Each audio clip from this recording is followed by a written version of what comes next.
اللہ وبرکاتہ۔ ان الحمد للہ نحمده ونستعینه ونستغفره ونؤمن به ونتوکل علیہ ونعوذ باللہ من شرور انفسنا ومن سیئات اعمالنا من يهد الله فلا مضل له ومن يضلله فلا هادي له واشهد ان لا اله الا الله وحده لا شريك له واشهد ان محمدا عبده ورسوله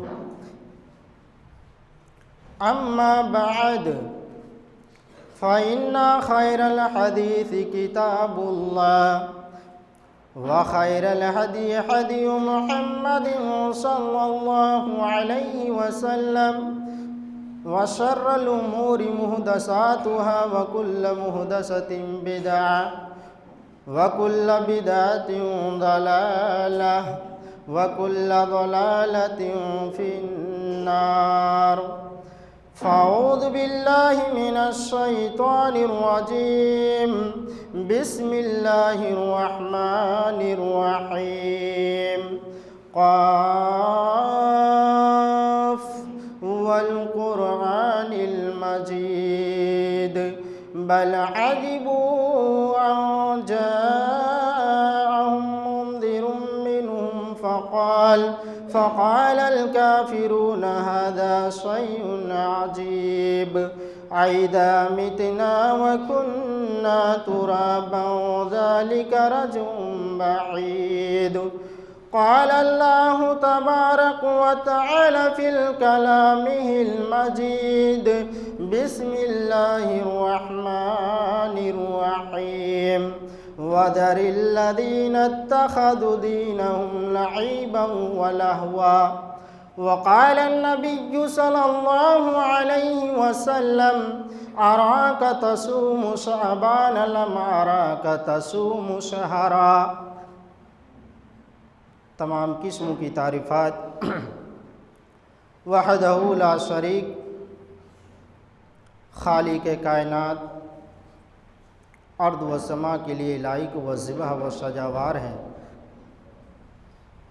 جنہوں نے ہم سبوں کو پیدا کیا اور پیدا کرنے کے بعد یوں ہی بیکار بے بس بھٹکتے ہوئے نہیں چھوڑا، بلکہ ہم کو صراط مستقیم پر چلنے کے لیے، صحابہ اکرام کے نقش قدم پر چلنے کے لیے کم و بیش 1,24,000 انبیاء اکرام اس دنیا کے اندر بھیجیں۔ انہیں میں سے ہمارے آخری نبی جناب محمد رسول اللہ صلی اللہ علیہ وسلم پر ہزاروں ہزار درود و سلام نازل ہو، کہیں اللہم صلی اللہ بارک وسلم۔ سامعین، آج میری تقریر کا عنوان ہے شعبان کی فضیلت اور شب برات کی حقیقت۔ سامعین، اسلامی کیلنڈر کا اس وقت 8واں مہینہ چل رہا ہے اور اس مہینے کو شعبان کے نام سے جانا جاتا ہے۔ اللہ تبارک و تعالی نے بہت سارے دنوں کو، بہت ساری راتوں کو دوسرے دنوں اور دوسری راتوں پر فضیلت دی ہے۔ سال کے سارے دن برابر نہیں ہیں، کچھ دن ایسے ہیں، کچھ راتیں ایسی ہیں جن کا مقام اللہ رب العالمین نے باقی دنوں کے مقابلے میں زیادہ رکھا ہے۔ مثال کے طور پر راتیں تو بہت ہے، مگر جو مقام شب قدر کا ہے، جو مقام لیلۃ القدر کا ہے، کیا وہ مقام کسی اور رات کا ہے؟ نہیں ہے۔ اللہ تعالیٰ نے فرمایا کہ اِنَّا أَنزَلْنَاهُ فِي لَيْلَةِ الْقَدْرِ وَمَا أَدْرَاكَ مَا لَيْلَةُ الْقَدْرِ لیلۃ القدر خیر من الف شہر تنزل الملائکۃ والروح فیہا بإذن ربہم من کل امر۔ شب قدر 1000 مہینوں سے افضل ہے۔ شب قدر کے اندر اللہ کے فرشتے دنیا میں آتے ہیں، تو اب جو مقام شب قدر کا ہے، جو مقام لیلۃ القدر کا ہے، وہ مقام کسی اور رات کا نہیں ہے۔ اسی طریقے سے ذوالحجہ کے شروع کے جو 10 دن ہیں، آپ دیکھیں قرآن و حدیث کے اندر کہ اس کی کیا فضیلت بیان کی گئی ہے۔ اللہ کے رسول صلی اللہ علیہ وسلم فرماتے ہیں، صحیح بخاری اور صحیح مسلم کی روایت ہے کہ ما من ایام العمل الصالح فیہن احب الی اللہ، کہ اللہ تبارک و تعالیٰ کو ذوالحجہ کے 10 دنوں کے اندر جو نیکی کی جائے، جو عمل کیا جائے، اللہ تبارک و تعالیٰ کو وہ نیکی جتنی پسند ہے، سال کے کسی اور دن میں اگر ہم نیکی کرتے ہیں تو وہ نیکی اتنی پسند نہیں ہے۔ سامعین، میں بتانا یہ چاہتا ہوں کہ نیکیوں کے اوقات ہوتے ہیں، نیکیوں کے ٹائم ہوتے ہیں۔ کچھ ٹائم اللہ رب العالمین نے ایسے بنائے، کچھ مہینے اللہ نے ایسے بنائے، کچھ راتیں اللہ نے ایسی بنائی کہ جس کے اندر نیکی کرنے کا ثواب زیادہ ہے۔ تو سامعین، اب یہ شعبان کا مہینہ چل رہا ہے، تو کیا شعبان کے اس مہینے کے بارے میں بھی اللہ کے نبی صلی اللہ علیہ وسلم نے کوئی ایسی بات بتائی ہے کہ اس مہینے کا مقام زیادہ، اس مہینے کا مرتبہ زیادہ؟ مسند احمد اور نسائی شریف کے اندر ایک حدیث موجود ہے۔ اسامہ ابن زید رضی اللہ تعالیٰ عنہ اللہ کے نبی کے پاس آتے ہیں، اللہ کے رسول سے پوچھتے ہیں، اے اللہ کے نبی، اراک تصوم شعبان لم اراک تصوم شہرا، اے اللہ کے نبی، میں دیکھتا ہوں کہ آپ جتنا روزہ شعبان کے اس مہینے میں رکھتے ہیں، سال کے کسی اور مہینے میں آپ اتنا روزہ نہیں رکھتے ہیں جتنا آپ اس مہینے میں روزہ رکھتے ہیں۔ کیا فرمایا اللہ کے نبی نے؟ اللہ کے نبی نے فرمایا، اے اسامہ، شعبان کا یہ مہینہ رجب اور رمضان کے بیچ میں آتا ہے۔ اے اسامہ، رجب کو لوگ مقام دیتے ہیں، رجب کے اندر لوگ اپنے آپ کو گناہوں سے بچاتے ہیں، اور آگے رمضان آ رہا ہے، اور رمضان کا مقام و مرتبہ تو ہر انسان جانتا ہے۔ رمضان کے اندر ہر انسان زیادہ سے زیادہ نیکی کرتا ہے، لوگ تراویح پڑھتے ہیں، لوگ نمازیں پڑھتے ہیں، لوگ روزہ رکھتے ہیں، لیکن اے اسامہ، شعبان کا یہ جو مہینہ آتا ہے، اکثر لوگ اس مہینے سے غافل ہوتے ہیں، اکثر لوگ اس مہینے کو یوں ہی گزار دیتے ہیں۔ اور اے اسامہ، شعبان کا مہینہ وہ مہینہ ہے کہ بندے کا اعمال اللہ رب العالمین کے یہاں اسی مہینے میں پیش کی جاتی ہے۔ سال بھر کی جو نیکیاں بندے کرتے ہیں، جو اعمال کرتے ہیں، سال بھر کے اعمال، اللہ رب العالمین کے فرشتے اس کو اللہ کے پاس لے کر کے جاتے ہیں اسی مہینے میں۔ تو اللہ کے نبی صلی اللہ علیہ وسلم کہتے ہیں، اے اسامہ، میں یہ چاہتا ہوں کہ جب میرے اعمال اللہ کی بارگاہ میں پیش کی جائے، جب میرے اعمال اللہ کی دربار میں پیش کی جائے، اے اسامہ، میں یہ چاہتا ہوں کہ جب میری نیکیاں اللہ کی عدالت میں پیش کی جائے تو میں چاہتا ہوں کہ میں اس وقت روزے کی حالت میں رہوں۔ اس حدیث سے کیا مسئلہ ثابت ہوا؟ اس حدیث سے پہلا مسئلہ یہ ثابت ہوا کہ شعبان کے مہینے میں زیادہ سے زیادہ روزہ رکھنا یہ پیارے رسول کی سنت ہے، اور دوسرا مسئلہ یہ ثابت ہوا کہ جس وقت لوگ زیادہ غفلت کرتے ہیں اس وقت نیکی کرنا یہ زیادہ اہم کام ہے، اور تیسرا مسئلہ یہ ثابت ہوا اس حدیث سے کہ شعبان کے اس مہینے میں ہماری نیکیاں اللہ رب العالمین کے یہاں پیش کی جاتی ہیں، سال بھر کے اعمال اللہ کی عدالت میں پیش کی جاتی ہے۔ اور چوتھا مسئلہ یہ ثابت ہوا کہ اللہ کے نبی صلی اللہ علیہ وسلم کو اللہ تبارک و تعالیٰ کا کتنا زیادہ ڈر آپ کے اندر تھا، کتنا زیادہ خوف آپ کے دل میں تھا کہ آپ شعبان کے مہینے میں زیادہ سے زیادہ اس لیے روزہ رکھتے تھے تاکہ فرشتے جب آپ کے اعمال کو اللہ کے پاس لے کر کے جائے تو آپ یہ چاہتے تھے کہ آپ روزے کی حالت میں ہو، تاکہ اللہ تبارک و تعالیٰ بھی دیکھے کہ میرا بندہ میرے لیے بھوکا ہے، پیاسا ہے، اپنی خواہشات کو چھوڑے ہوئے ہیں، تو اللہ رب العالمین کو بھی اپنے بندے پر نظر کرم آئے۔ یہ سبق دیا اللہ کے نبی نے اپنی امت کو کہ اس مہینے میں زیادہ سے زیادہ روزہ رکھو۔ اور ایک حدیث اپنے سامنے رکھیے، بخاری شریف کی روایت ہے، اما عائشہ رضی اللہ تعالی عنہ فرماتی ہے کہ ما رأیت النبی صلی اللہ علیہ وسلم استکمل شہرا، کہ میں نے اما عائشہ رضی اللہ تعالی عنہ کہہ رہی ہے کہ میں نے اللہ کے نبی کو پورے مہینے کا روزہ رمضان کے علاوہ کبھی بھی کسی مہینے میں رکھتے ہوئے نہیں دیکھا۔ یعنی اللہ کے نبی رمضان کے علاوہ تمام مہینوں میں جب بھی روزہ رکھتے تھے تو ناگا ضرور کرتے تھے، پورے مہینے کا روزہ صرف اور صرف آپ رمضان میں رکھتے تھے۔ آگے اما عائشہ کیا فرماتی ہے کہ اور میں نے اللہ کے نبی کو شعبان سے زیادہ کسی اور مہینے میں روزہ رکھتے ہوئے نہیں دیکھا۔ پتہ یہ چلا کہ اگرچہ اللہ کے نبی صلی اللہ علیہ وسلم رمضان کے علاوہ کسی اور مہینے میں پورے مہینے کا روزہ نہیں رکھتے تھے، لیکن اگر اللہ کے نبی سب سے زیادہ کسی مہینے میں نفل روزہ رکھتے تھے تو شعبان کے مہینے میں رکھتے تھے۔ یہ ہے میرے بھائیو شعبان کی فضیلت کہ اللہ کے نبی صلی اللہ علیہ وسلم اس مہینے میں زیادہ سے زیادہ روزہ رکھتے تھے۔ ہم نے کیا کیا؟ ہم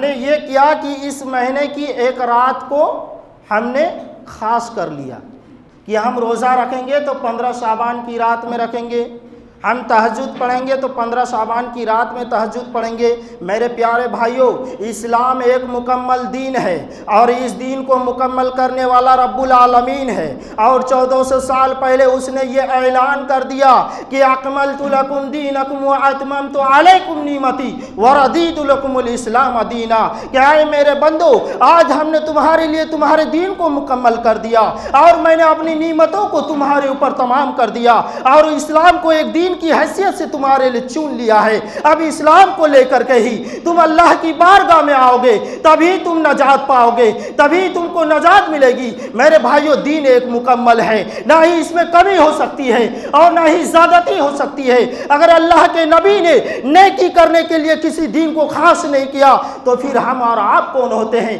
کہ نیکی کرنے کے لیے کسی دین کو خاص کریں؟ نفل روزہ رکھنا بہت بڑی بات ہے، عبادت ہے، ثواب ہے، لیکن ہم 15 شعبان ہی کو رکھیں گے؟ اس کے لیے دلیل چاہیے، اس کے لیے نبی صلی اللہ علیہ وسلم کا عمل چاہیے۔ تہجد پڑھنا بہت عظیم عبادت ہے، لیکن ہم 15 شعبان کی رات ہی میں پڑھیں گے جس کو شب برات کہا جاتا ہے، ہم شب برات ہی میں پڑھیں گے؟ تو اس کے لیے کوئی صحیح حدیث چاہیے۔ اور حقیقت یہ ہے میرے بھائیوں کہ اللہ کے نبی صلی اللہ علیہ وسلم کی ایک بھی صحیح حدیث ایسی موجود نہیں ہے کہ 15 شعبان کی رات میں خاص اس رات میں عبادت کی جائے، اس دن روزہ رکھا جائے، ایسی کوئی حدیث موجود نہیں ہے۔ ہاں، پورے مہینے کے بارے میں تو ہے کہ اللہ کے نبی صلی اللہ علیہ وسلم اس مہینے میں زیادہ سے زیادہ روزہ رکھتے تھے، لیکن خاص اس رات کے لیے یا اس دن کے لیے خاص کوئی حدیث موجود نہیں ہے۔ ایک حدیث ہے، جب شعبان کا مہینہ آتا ہے تو آپ ہر جگہ جلسوں میں تقریروں میں یہ حدیث بار بار سنتے ہوں گے۔ ترمذی شریف کے اندر یہ حدیث موجود ہے۔ اما عائشہ رضی اللہ تعالی عنہ کہتی ہے کہ ایک دن میں نے اللہ کے نبی کو بستر پر نہیں پایا، میری نیند کھلی، میں نے دیکھا کہ اللہ کے نبی بستر پر نہیں ہے، میں تلاش کرنے لگی اور تلاش کرتے کرتے میں بقیع کے قبرستان تک گئی۔ اما عائشہ کہتی ہے کہ میں نے اللہ کے نبی کو بقیع کے قبرستان میں پایا۔ اللہ کے نبی نے پوچھا، اے عائشہ، کیا تم یہ سمجھتی ہو کہ اللہ تعالیٰ اور اس کا نبی تمہارے اوپر ظلم کریں گے، تمہارے اوپر زیادتی کریں گے؟ تم کیا سمجھ رہی ہو؟ اما عائشہ کہتی ہے، اے اللہ کے نبی، میں نے یہ سمجھا کہ آپ میرے بستر سے اٹھ کر کے کسی دوسری بیوی کے پاس چلے گئے ہوں، اس لیے میں آپ کو تلاش کرنے لگی اور تلاش کرتے کرتے میں بقیع کے قبرستان تک آ گئی۔ آگے اللہ کے نبی کہتے ہیں، اے عائشہ، ان اللہ ینظر لیلۃ مثل من شعبان، اے عائشہ، 15ویں شعبان کو یعنی شعبان کے 15ویں تاریخ کو اللہ تعالیٰ آسمان دنیا پر نازل ہوتا ہے اور قبیلہ بنو غلب کی بکریوں کے بالوں سے زیادہ مغفرت کرتے ہیں۔ حدیث آپ نے سن لی۔ حدیث روایت کرنے کے بعد امام ترمذی رحمۃ اللہ علیہ جو یہ حدیث بیان کر رہے ہیں، امام ترمذی کہتے ہیں کہ میں نے امام بخاری رحمۃ اللہ علیہ کو، اور ایک بات یاد رکھ لیجیے یہاں پر، امام بخاری رحمۃ اللہ علیہ حدیث کے میدان میں اگر کچھ بات بول دیتے ہیں تو اس کی بات میرے بھائیو دلیل بن جاتی ہے۔ امام بخاری رحمۃ اللہ علیہ حدیث کے میدان میں ایکسپرٹ ہیں، حدیث کے میدان میں کوئی بات بول دیتے تو اس کی بات دلیل بن جاتی ہے۔ یہ مقام ہے امام بخاری کا۔ اگر وہ کسی راوی کے بارے میں بول دے کہ یہ راوی گڑبڑ ہے تو اس کی حدیث کو کوئی قبول نہیں کرتا ہے۔ یہ مقام ہے میرے بھائیو امام بخاری رحمۃ اللہ علیہ کا۔ امام بخاری کو امیر المومنین فی الحدیث کہا جاتا ہے، حدیث کے معاملے میں وہ امیر المومنین ہے، اور اس کی کتاب کا یہ اہمیت ہے کہ قرآن مجید کے بعد دنیا میں اگر سب سے معتبر کتاب اگر کوئی ہے تو وہ صحیح بخاری ہے۔ امام ترمذی کے استاد ہیں امام بخاری رحمۃ اللہ علیہ۔ امام ترمذی حدیث بیان کرنے کے بعد کہتے ہیں کہ میں نے اپنے استاد محترم امام بخاری رحمۃ اللہ علیہ کو، امام بخاری رحمۃ اللہ علیہ کا اصل نام کسی کو معلوم ہے؟ امام بخاری کا اصل نام محمد بن اسماعیل۔ تو امام بخاری رحمۃ اللہ علیہ کہتے ہیں کہ یہ حدیث ضعیف ہے۔